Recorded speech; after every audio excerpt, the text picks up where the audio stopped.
in order to break your comfort, you have to come out of your comfort. That's real. You can't get uncomfortable in what makes you comfortable.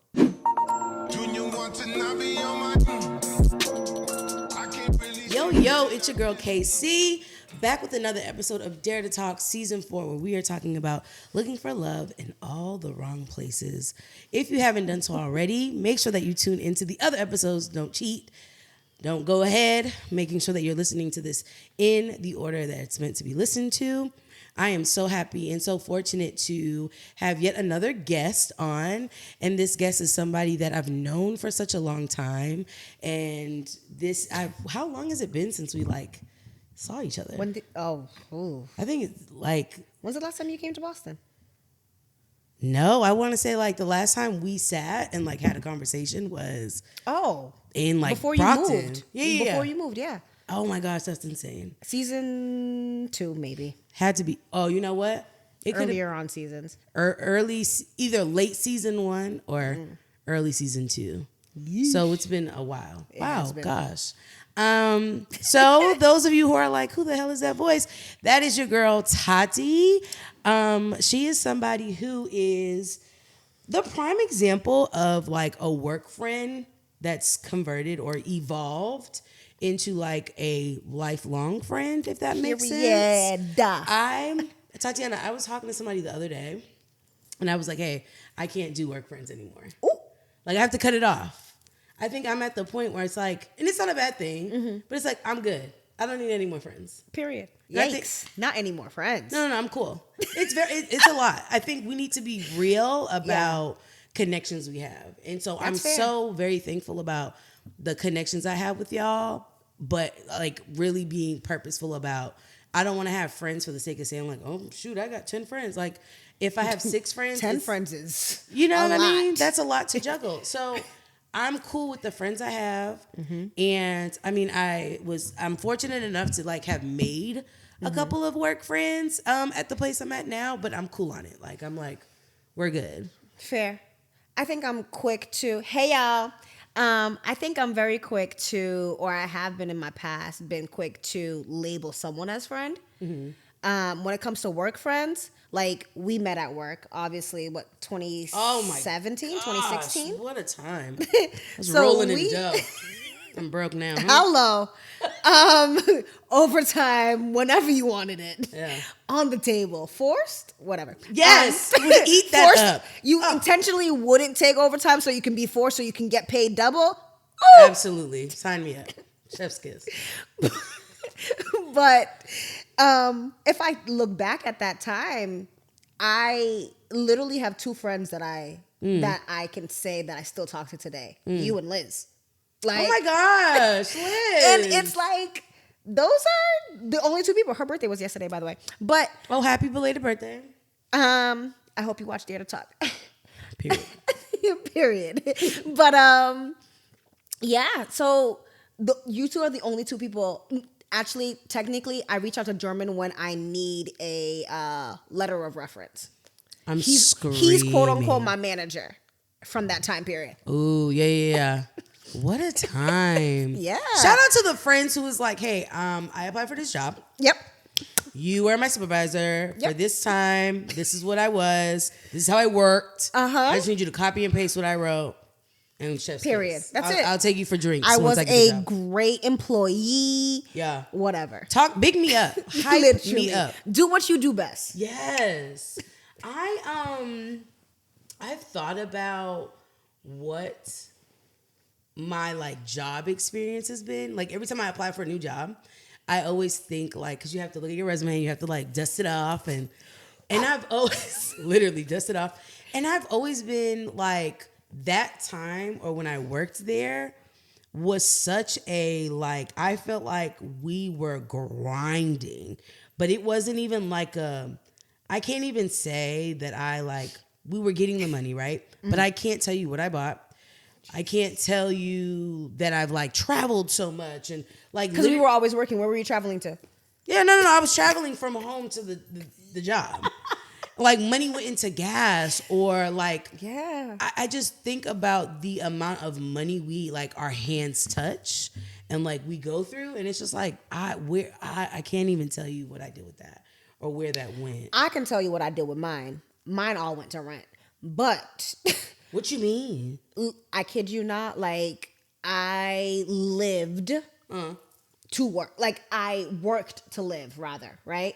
So my rent in Massachusetts in 2016 was $1,400 my portion, right? Oh wow. Without water, electricity, whatever, right? $1,400. And that's monthly. I had my Infinity at the time. I had a $400 car note, $1,400 for rent. Then it came into my insurance. My insurance, granted, when I moved up to the North Shore, ended up cutting in half. Thank you. But Praise him. I still had insurance. Then I fell behind. And then I was still trying to be big, bad, and bougie, keeping up with the Joneses. I did take my flights, but when I tell you, did I see the inside of my apartment? Isn't that insane? Like you're working and busting your ass to keep a roof over my head that I don't actually stay literally at. Basic necessities. If you think about it, you weren't going on cruises. Yep. You were literally paying to have somewhere to lay your head and I barely laid my head there because I was always at work. That's insane. And then if I was to lay my head there, it would be because we worked second shift, right? Yeah. So we worked 3 to 11. And because I was picking up shifts, I had to be out of my house by 6 a.m. just to be there at 7. So it was like, I've done the hard work. I want to live, like a lot of people love to talk about soft life. I've worked and lived the hard life. Oh, literally. When I tell you I want to kick up my feet and rest, I don't want to juggle 2 jobs. I don't want to juggle 3 jobs. I just want to live. Yeah, no. And have one income that actually allows me to live. Ooh, that was a bar. Ooh. And unfortunately, like no matter where you go, I can't survive. So, I'm glad you brought that up because I think people ask me now, they'll be like, "Oh, Khadijah, what made you want to move to Texas?" And I think a part of it is like, my family dynamic. It was it was very codependent, right? Yeah. It was just like not a healthy dynamic. I depended on them, they depended on me, and it's just like that grew tension, and it was just too much. So I was just like, I need to physically remove myself. Yes. So I was like, how far can I go? How far can I go where the cost of living, like I can make it shake. Yeah. I can still work in education and the dollar is like stretched, right? Yeah. And so I was just like, I'm going to move to Houston. My rent is around $1,400. And I think my square feet is like 800 some change, like 850 and there's enough square feet or whatever. Here, truth be told, for just one person, I can live. Definitely enough space to be comfortable. I'm not complaining. I love my space. Yeah. But I don't know that I could live in Boston. Yep. Even outside of Boston. Not at $1,400. We just spoke about this. Even outside of Boston, you're not getting nothing for no 14. I was just saying this to you off camera. My rent, my portion alone was $1,400 in 2016. It is now 2024, and your your 1-bedroom apartment is $1,400 in Houston. Granted, that's high. That's high. That's considered luxury. And 2016 was how many years ago? I know. Like nearly 8 years ago. So nearly 10 years ago, and what you're paying now. Imagine what you would have been paying nearly 8 years ago here in Houston. That's real. I think there's a I wish and I hope, like when people ask me like, do I regret moving? Absolutely not. No. I think like, yes, the financial plus to it, right? Is like, we're making things stretch and shake. But I also think it's to the point too. I think your hometown is always going to be that comfort. Yeah. You're never going to feel, you're never going to feel stretched. You're never going to have opportunities of like growth and feeling like, okay, I'm being tested or I'm being pushed. You definitely have, in order to break your comfort, you have to come out of your comfort. That's real. You can't get uncomfortable in what makes you comfortable. Me living back in Massachusetts is literally like, and granted, I am very fortunate that I have a mom that I can literally go back to. If I ever needed to, I have a mom that I can go back to. However, me moving is the biggest test of my faith. Ooh, come on, faith. It is the biggest test of my faith because now who do I have? Who do I lean on? Oh, that's real. And granted, I can call my mama and be like, Mommy. And she'd be like, and she laughs at me now. I'm just like, Mommy, can you make me food and ship it? She's just like, ship it? I'm not mailing food. I'm screaming. But you very much can. Like, my cousin lives in San Francisco. She gets food shipped to her. I don't know about that, Tati, though. I promise you, one day express ground shipping, you tape it up, bad boy. No, I promise you. Tatiana, no. I'm not advising that to nobody. You shouldn't eat food through the mail. There's so many touch points that could go left. And I'm not buying it. It's possible, right? So when I went back home, granted, I ended up flying back, but when I went back home and I'm really just thrown. Like, that just really threw me. I'm so sorry. Like, shipping food. Okay. When I went back home, I had of my friend's mom. She ended up making me a bunch of food, but did it really make it to the plate? Not really. I'm screaming. Like, I was eating that thing a day before I flew out. Sister said, no, we're gonna scrape this plate. Scrape that bowl. It was done. It was being eaten the entire time. So, I mean, it's very, like, again, I am very fortunate, like I said, to have a mother that I can fall back on if ever right. I needed to. And that's not a lot of people's story. No. There have been times in my move, even recently, where I'm just like, yo, if I lived any closer to my mom, I would have been back. I would have been back at her house. Like, Mommy, take me in. Because the world out there is worlding. I know. It's too much for me. It's a lot. This test of my faith is testing my faith. I can't do it. No, it's real. I want you to speak more about, we already named, like, right, we're looking at where people are finding love and connection. And I think sometimes faith is like this beautiful thing. Yeah. Right. And if used correctly, it can be something that leads you in the right direction. 100%. And can be your moral compass or your compass in general, right? How with and you don't have to, like, break down everything, but how has faith led you through this entire process of, like, relocating? Ooh. Can you move the mic down? Yeah. Perfect. Yeah, okay, podcaster. How has my having faith or living in faith essentially catapulted me to being comfortable with the uncomfortable? Yeah. Ooh, that was good. Yikes. So and be transparent. It doesn't have to be polished. So a lot of people, obviously, many of your viewers wouldn't know this, but those who I've actually shared the story with, me coming down or me moving in general across the board, wherever, has been being developed for the last year and a half. Okay. So I lived abroad. I went and did missions abroad in Uganda and Shoutout Africa. Period. $70 groceries for the month. Let's not talk about that's nasty work, huh? Let's not talk about it. Pray for that. Man. Make that 70 shake. You hear me? Really stretch. Yeah.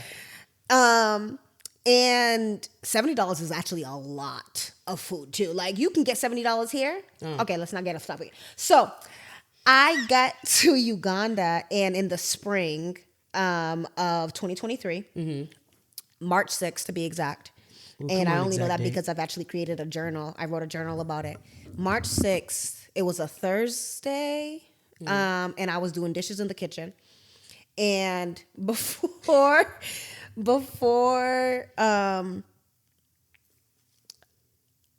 I was home alone.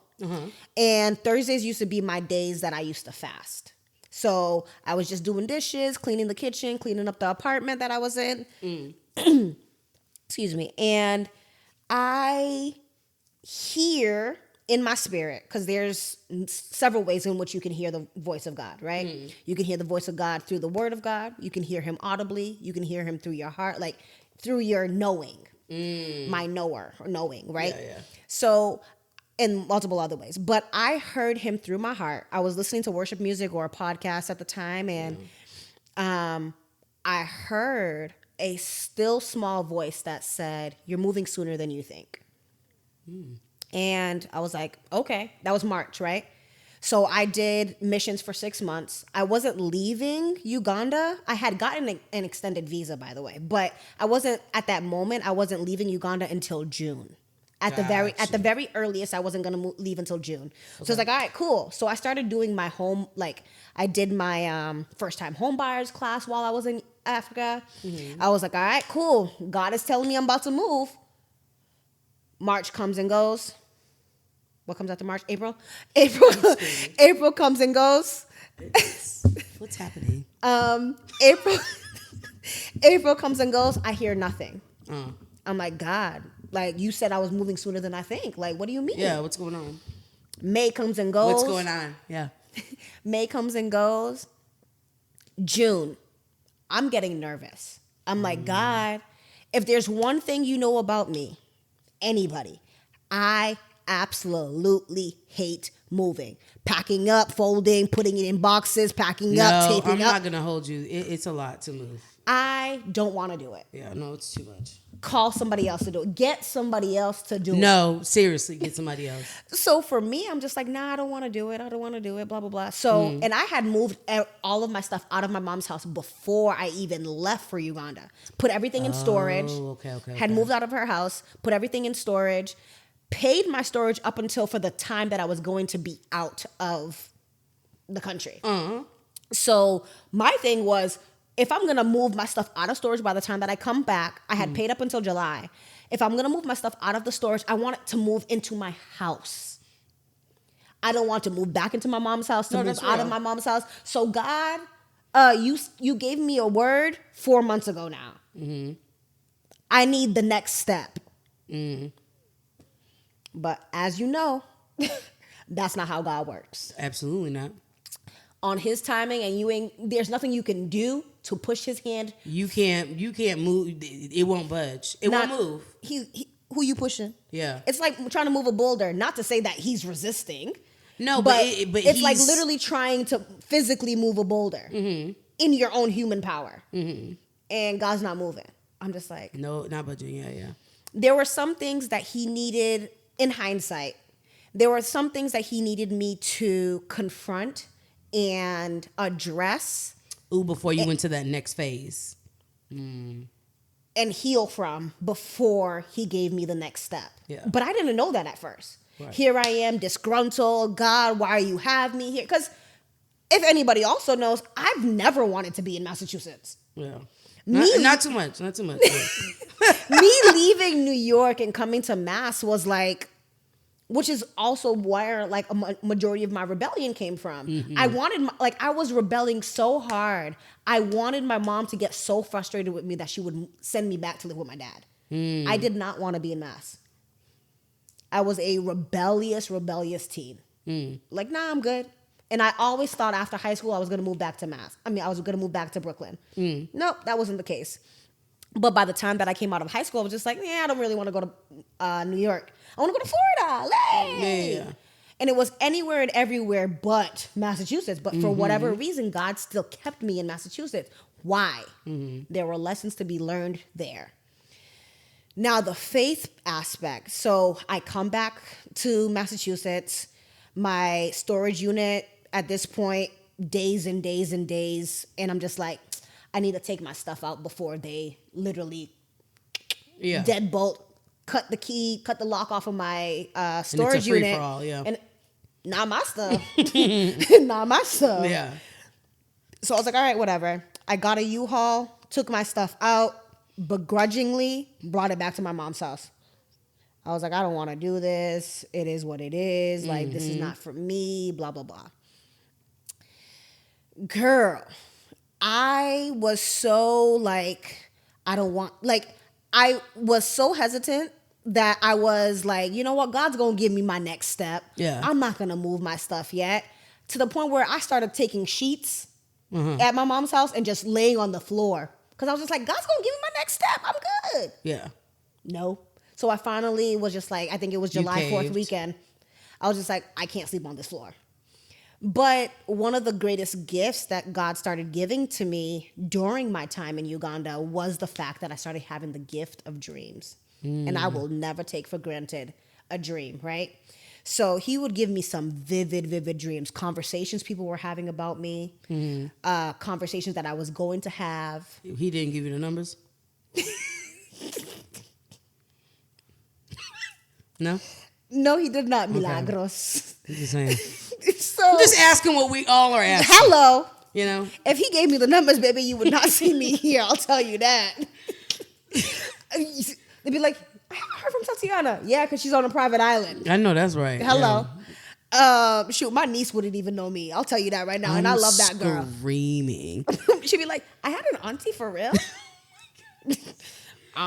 We don't know her. I'm screaming. But so yeah, I would start having these vivid dreams, and I was just like, yo, to the point where it started like boggling me down. But fast forward, he ends up giving me the dream, and he starts telling me, revealing like my next steps, where it is that I'm moving to, which I'm not telling, where it is that I'm moving to, and I'm just like, okay.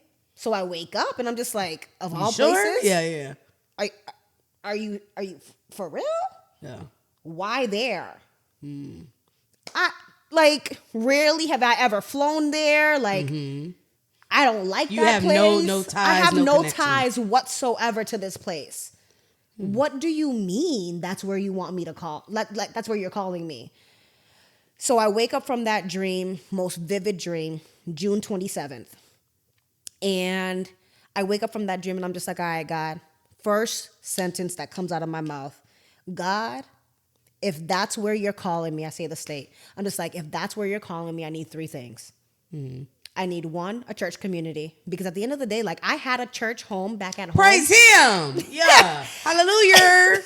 I had a church community back at home that built my faith, right? I've been going to that church since 2011. That was my foundation. Like, yeah, I grew up in the church, but I was still 1 foot in, 1 foot out. Right. Still straddling the fence. But at that moment, I was just like, if you're calling me to this place, I need to be grounded. the first thing that I need, God, is a church community. And I kid you not, in 2 weeks' time, I'm just Googling like, okay. Different like churches and stuff like that. Pentecostal churches in so-and-so. And I'm just like, all right, cool.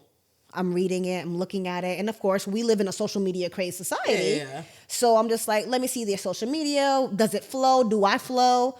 And the church that I attend now was number 4. Was number 4 in the Google search. I Google it. I look at the church. I'm just like, okay, the pastor. Okay, let me start listening to some of their messages because, baby. No, that's real.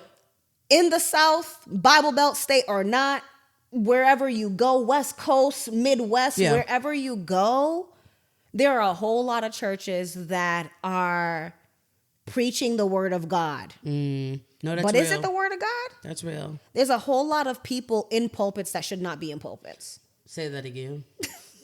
Say it again. There are a whole lot of people in pulpits that should not be in pulpits. And I think you called yourself, God did not call you. And I think the other thing too is it's like, and we've kind of spoken about this like before in like our conversation, is that I think it's been sensationalized. Yeah.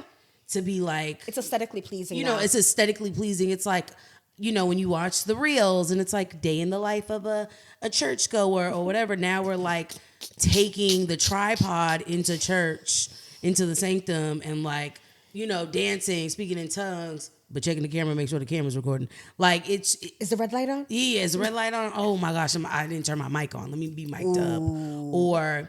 And I understand that people want to get the word out. Right? I think me and you have named this like the word needs to get out regardless, right? Yeah. How it gets out, that may vary and differ, but what it shouldn't be is like this thing that's like hashtagged. Yeah. Right? This thing where Church it's like, girl. but I'm saying the buzzwords or the things that I know are going to get me attention and likes and things of that nature.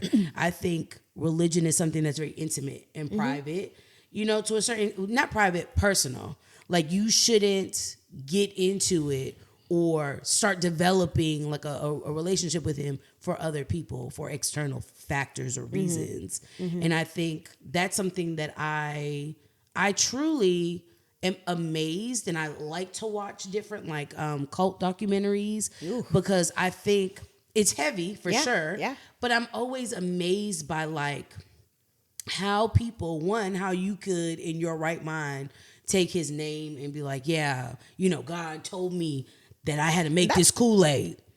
You know what I mean? He told me that I had to make this Kool-Aid and I had to put this pouch pesticide in this Kool-Aid. And I got to give it to you. And I need you to understand that the world around you is dead. It's done. You know what I mean? Like there are real life cults. And then I think about the sad part of that is just like you have people that fall into that. Yeah. That are really seeking. Like you said, hey, God, I need you. I'm leaning into faith. My back is against the wall. Life feels like there's nowhere but down. I'm at rock bottom, and rock bottom looks different for different people, right? Sheesh. But like I'm at rock bottom, not your bottom, and I don't know what to do. I don't know what my next move is, and you're in a state of like, I hate to use the word desperation, but almost desperate, right? You have to figure out, hey, if I don't have the answer, like you said, you leaned on him and was like, hey, I need something. I literally need something, God, because this is not working. Yeah. Like, my faith is not faithing. Like, when things don't look what I thought, like I said, like, I asked for 3 things. If you are indeed calling me to this place, I need 3 things. 1 was my church community. Yeah. Number 1, period, point blank. Number 2 was a stable home. That's real. Cause I wanted to move into my house. I didn't want to rent anymore. Like I'm good. Like though rent may be cheaper in different areas of this country, I still did not want to rent. I was done with renting. I didn't want roommates. Like that, just like that chapter. That's a bar. That chapter of my life is closed. Yeah. I'm like, no offense, and this may be very touchy for some people. Okay, but even when it comes to my husband, I don't know if I want to live with him. No, that's real. Like, I'm just like, do I really want to mesh with you? Yeah, no. Come pick me up though. Come get me out there. It's like, can we live in adjoining houses where like my high school had like an overpass, right? Where it connected different buildings. Can we live in a overpass type of house where we visit each other? Get me. Come get me. Whatever you want. Where we just visit each other. And I'm just like, I genuinely don't know if I have it in me to live with another man. Man being person, right? Yeah. Whereas just like even with my husband, I'm just like, do I want to live with you? I love you, but do I want to live with you? No, that's real. So that's another part of this whole sanctifying situation, which we'll get into after. But so that was number 2, was a stable home. And number 3 was I was leaving my job to come across wherever it was that you were calling me to. Yeah. And I needed a stable job. 2 of the 3 were situated. Right.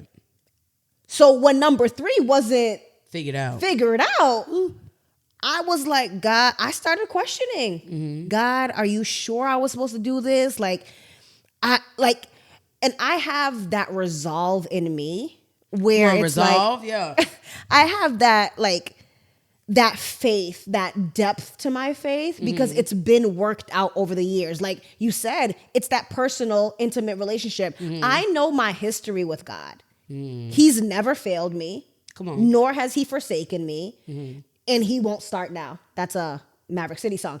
And I just thought, but he won't Sounds start. Like a great song. Yeah. He won't start now. And it's just like that is what I stand on. Firm Foundation is the name of the, I think that's the name of the song. That's where I stand on. Like, I know that God got me. I also think too, to your point, it's, and like you just like hinted to it now, but you've always told me like, the relationship with God is not a linear thing, right? Like we've had conversations where it's like, it's been up and down. It's like, hey, We coasting. You know what I mean? Yeah. Are we coasting? You still got me. I feel like it's natural to feel like, hey, am I good? Yeah. Especially when you are jumping, essentially, like you're stepping out on faith, literally. Of like, hey, it's in your hands. Yeah. And I think it's easier said than done. I think when people are like, oh, I'm stepping out on faith, that is not something light though. Like that means I'm literally letting you take the wheel. I'm taking my hands off this wheel. I'm taking up my hands off. And I feel like in this day and age, because there's so much we have access to and are in control of, the idea of not being in control of something is very scary. It boggles my mind. You know what I mean? It's very scary. And so I think kudos to you I think there's a lot of people who can say like, yeah, I stepped out on faith, but for you to be like so entrusting of it and allowing it to be like, everything has a purpose. Everything has a purpose. Even when things don't go the direction or the way in which you would like, or the way you predicted it should go or, needs to go. It's just like, no, you need to trust the process. And so I will say kudos to you for that, because I think I don't know if I'm to that point in my faith where I'm like, I feel like, you know what? G Daddy got me, God got me. But I don't know if I'm to that point where I'm like letting go of the wheel. Yeah.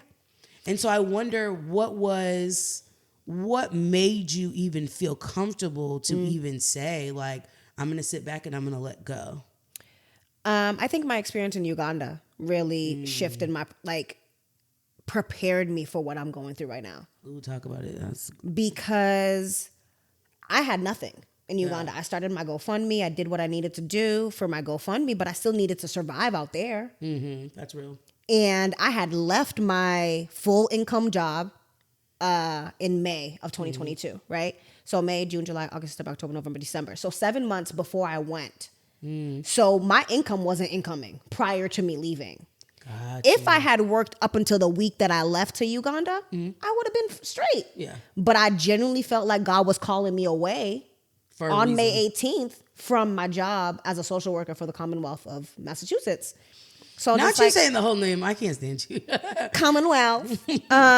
So I really felt like God was calling me away at that time too. Like, because he was preparing me to get to a place of, do you trust me? Okay. And I'll tell you straight up, there were times in Uganda where money was running out. Though groceries were $70 a month. Where's the 70? Where is the 70 this month? No, that's real. Thank God I had roommates who we would all just chip in and be like, hey, let's do groceries this month, do whatever we need to do, and be done. And that's how we were able to stretch our money, like as a collective, as a whole unit. And granted, I didn't want nobody's roommates. I went into Uganda without any sort of expectation because I knew I was coming from a first world mindset, and I knew I was going through a third world country. So for me to come with a first world mindset and expect first world things just because I'm on the mission field, as a matter of fact, you better hope that you don't come with first world mindset in the mission field, because what? You came here to serve.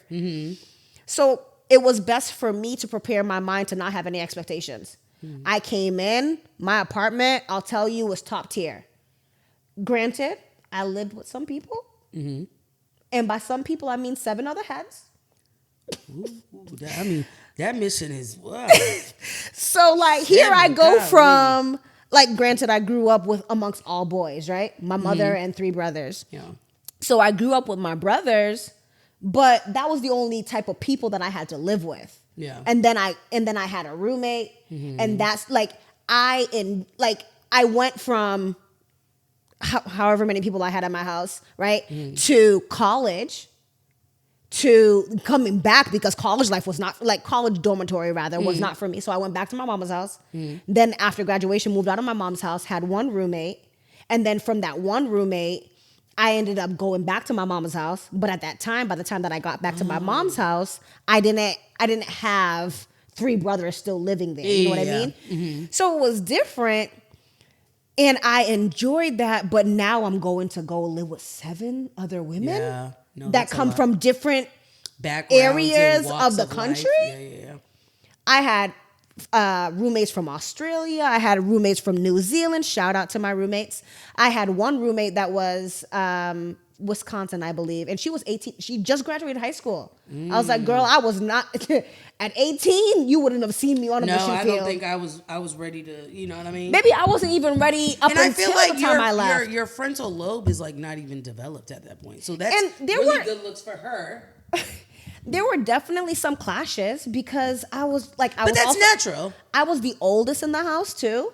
Oh, so there was a whole lot of like headbutting because the way in which I clean is not how you clean. Ooh, that's real. The way in which you guys would leave dishes in the sink at night is not the way that I would leave dishes. And I feel like just in general, it's like when you've lived life that way for so long, you think that's right. They think their way is right. Yeah. And it's like it's hard to figure out how to cohabitate with people. Right. And then on top of that, I'm cohabitating with 7 other people. Yeah. So it's not like 1 or 2 people. And then on top of that too, like I've never lived with another woman other than my mom, right? Right. So hair getting clogged in the shower, baby, pick up your hair. Yeah. Every time that I would go in, it would be like oof. I love y'all. I really, really do. No, but I mean, when it comes to cohabitating, conversation. Yeah. I was just like, guys, y'all have hair. I don't, clearly. Like, and y'all are combing out your thick hair, whatever. But you just combed out your hair. You had some shedding. It's now in. Not some shedding. I don't know if that's what it's called. No, it is. Okay. It is. But the way you say it is funny. But you know that it's now in the drainage, and if you don't pick it up, it's gonna clog it. And this is not United States clogging system, piping system. That's so real. Now we have to wait for maintenance out in Uganda to come in, crank it up, get it out. Yeah. And I'm just like, now you're backing up the opportunity for the other 7 of us to get in the shower. No, that's real. So it was. So there was 7 of y'all, and it was 1 bathroom. It wasn't 2. 1 bathroom, girl. 1 bathroom. Ooh-wee. Uganda would hate to see me. Ain't no way. And I think one of my first like bumping of the heads that we actually had, if I can share, and I don't think anybody would get offended, but the first bumping of the heads, like I've never had to be in a household where people would just come in and out. Like if I'm in the shower, in and out of where? You do what you need in the bathroom. Hey yo, I'm getting in the shower. Do you guys need anything? Yeah. Come and get it. Right? Cool. Whereas to them, they were just like, I would lock the door when I was in the shower. They're just like, yeah, but you're in a different portion. It's unfair, which it is unfair, right? But do you need a pee and poop now? Not while I'm in the shower. I'm so sorry. Like, it before I get in the shower, which is fine, but you're not about to do what you need to do while I'm in the shower. I'm a firm believer that when you're in the bathroom, and I had this conversation before with people back in Boston when I worked at the other school I worked at, of this, like, that is private time. That is me time. I don't care if I have a significant other, like, that's me time. Like, knock on the door, sure. You're not doing 1 or 2. Yeah. Even 3 while I'm in the shower. That is private time. When you think about living with somebody, every other space in this, apartment or wherever y'all are living, we are sharing. Yeah. Right? And it's like we have to exist together. Yeah. I need a decompress, space, or a space where I can like just think and like get my mind right, have a breather.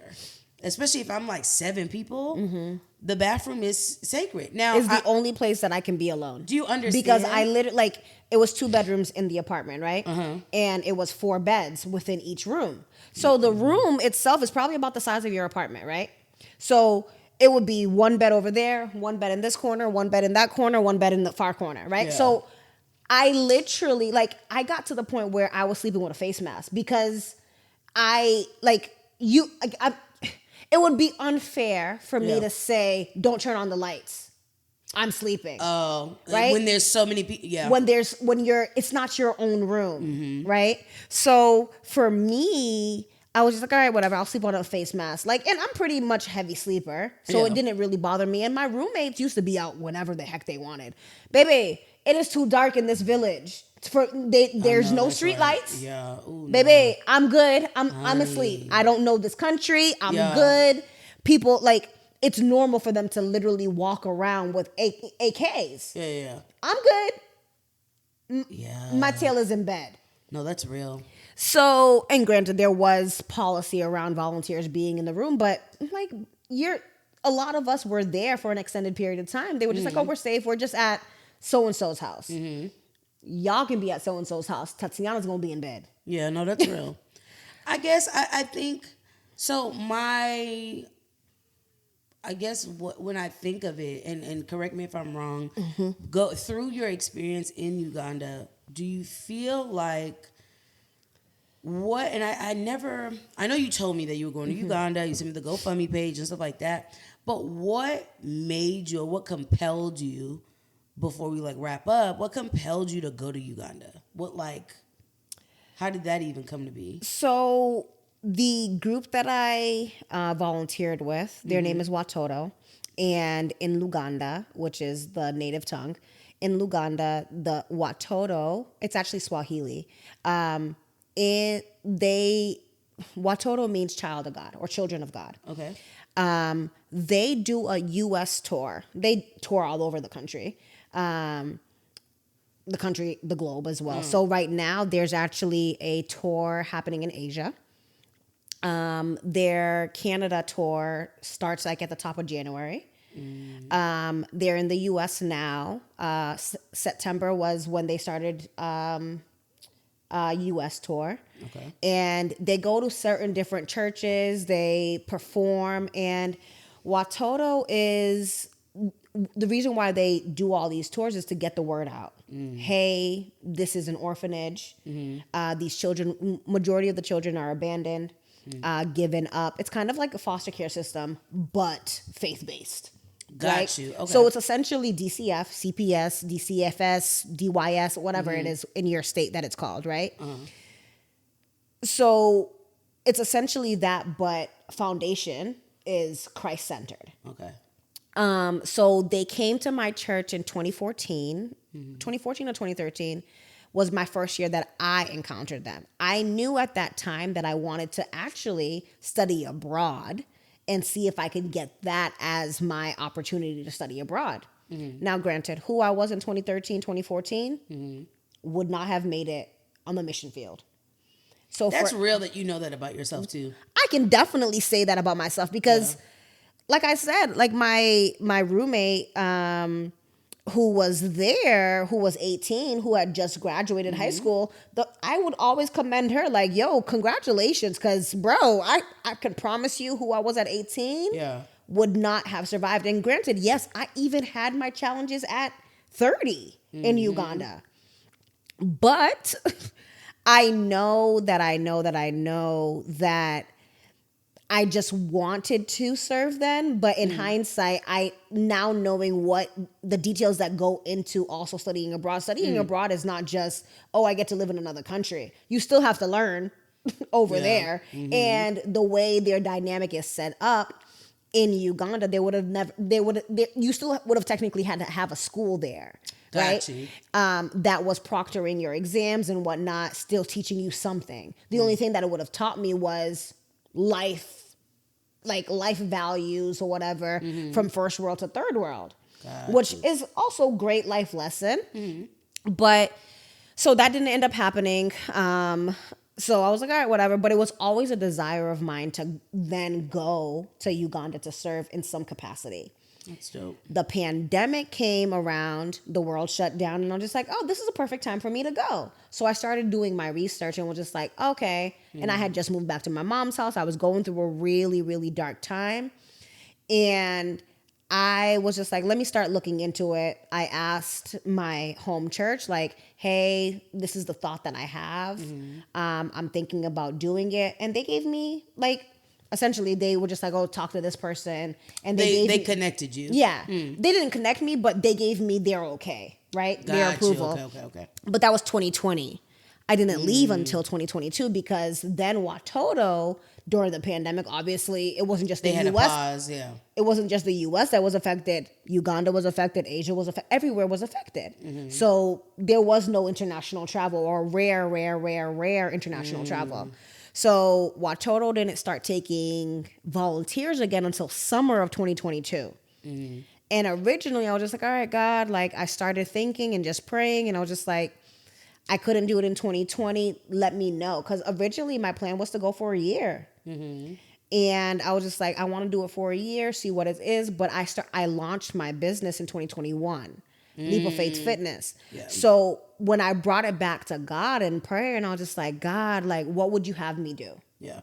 And he was just like, do 6 months. So I was just like, okay, let's do 6 months. And so I started the communication with the local people in Uganda, and boom, boom, boom, had meetings here, meetings there, and ultimately ended up going to Uganda December 13th. That's dope. I mean, I would honestly recommend it to anybody. Not everybody is built for the mission field.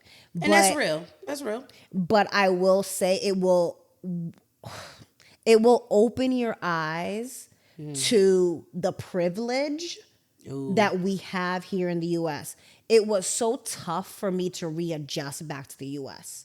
When I tell you tough, like I was in tears. Oh, wow. I was in, like, it was hard for me to get in my car just to drive to Target, just to drive to Walmart, just to drive to do groceries. Yeah. Because I was just like, it shouldn't be this easy. It's like a sense of guilt. So guilty. So guilty. Now I can make money. Like, one of the guys, and we can wrap up soon, but one of the guys that I served along with who lives there, he was like, is it possible for you guys to make $100 a day? I was like, is it possible? You like, granted, depending on the job that you make, the job that you have, it's very possible. Yeah. But there's a such thing as taxes, blah, blah, blah. Yeah. They literally, in conversion, make $100 a month. Oh, wow. To live off of, right? Granted, and if the groceries is $70, you know what I mean? Yes. That means you only got $30 to spare. And for those of them who have children, you can't really spare that, because that might be the clothes. It's uniform, it's school fees, because school's not free in Uganda. Like, shout out Title I schools, though. Y'all doing y'all biggest one. Hey. So school's not free. So there's a lot of funding that goes into it, where you have to have somebody here in the U.S. or you have to have a sponsor who's sponsoring you to go to school. Otherwise, you don't go to school. That's so insane. Education is literally a privilege. It's not readily accessible. No. You can't. No Child Left Behind doesn't exist. No, they all left behind here. Don't you worry. I could say it. Safe space. So it's like, it's a hard pill to swallow. And I'm saying, like, if there's anything that I say on this podcast right now, is if you have $10 to spare, I literally, and if you have a heart and $10 to spare per month, there is a child in Uganda who can honestly use it to thrive off of. Be a help. Yeah. And literally, like, I'll provide you the link, but there's literally children who are grateful. And when I tell you, these children, these mothers, parents, whoever, are genuinely so appreciative of your sacrifice. And to many of us, $10 might not be a lot of sacrifice, but to them, it's everything. Now, don't downplay my $10. You know what I mean? The economy nasty. Okay. You know what I mean? But no, I do get what you're saying, and I think that I'm like I said, I'm very proud of you in the sense of, like, walking along this line with faith. And I even think, even going to Uganda, that's not, like you said, that's not for everybody. Not everybody can walk that path. Yeah. So I definitely think that's dope. I think continue to, keep me updated on, like, where the road leads you. I think it is really amazing to see your journey with church and, like, alongside God. And it makes me feel optimistic and hopeful for my own journey, because sometimes I do feel like I'm hard on myself, because it's like, okay, well, I haven't gone to church in a while. Like, prime example, I moved. So the church you had sent me, I was just like, instantly fell in love and it clicked. It was just phenomenal. Amen. But I'm not doing, Tati, an hour. Yeah.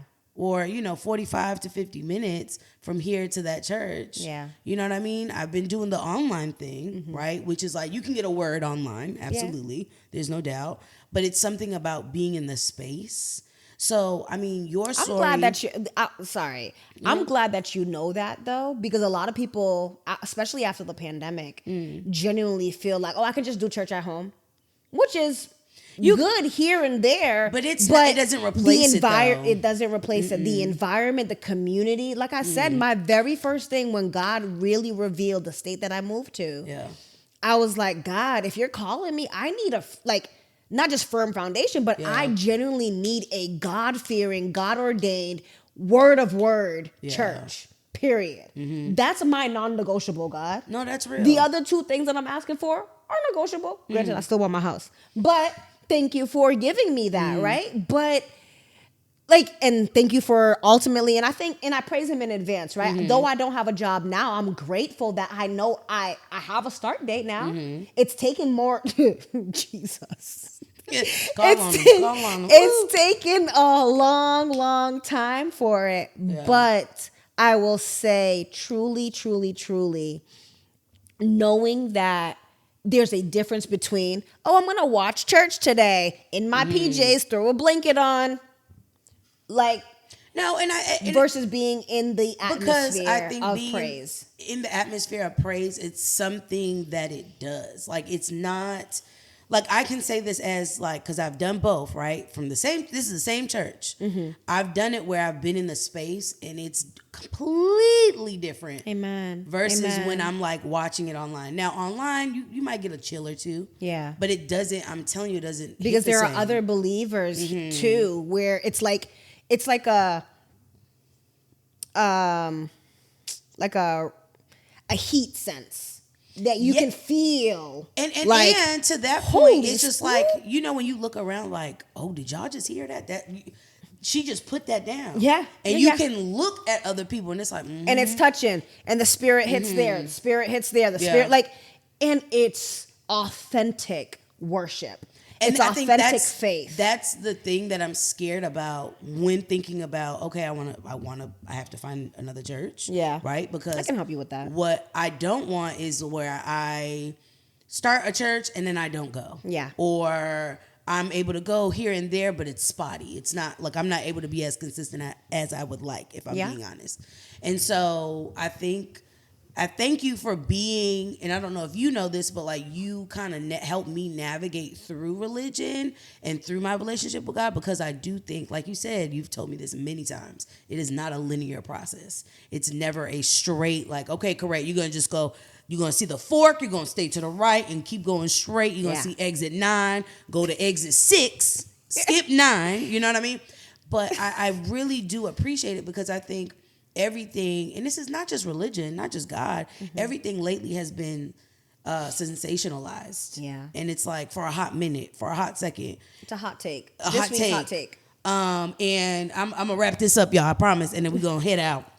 But I was just watching something on Netflix. It was a documentary about the fact that we consume too much. Yeah. We buy too much.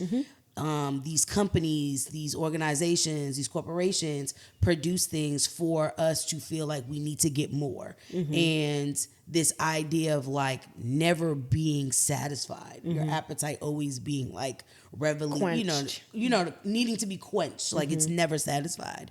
And so I think of that in a sense of in this world where there's so much thrown at us, we need to be able to navigate and kind of almost come up with a diet that's palatable for us, that doesn't stuff me or make me feel full and lethargic and blah, but what does my soul need? What does my body need? Yes. And giving it just what it needs. And the extra stuff is cool, but knowing that what do you need? We need to take more introspection into our phones right now, right? Have a setting where we can go to our setting and see that how many hours we spent on X. Ooh, that's a nasty app. Yeah. And let me tell you, it will Nasty. literally read you to filth. Like, dang, I spent 46 hours.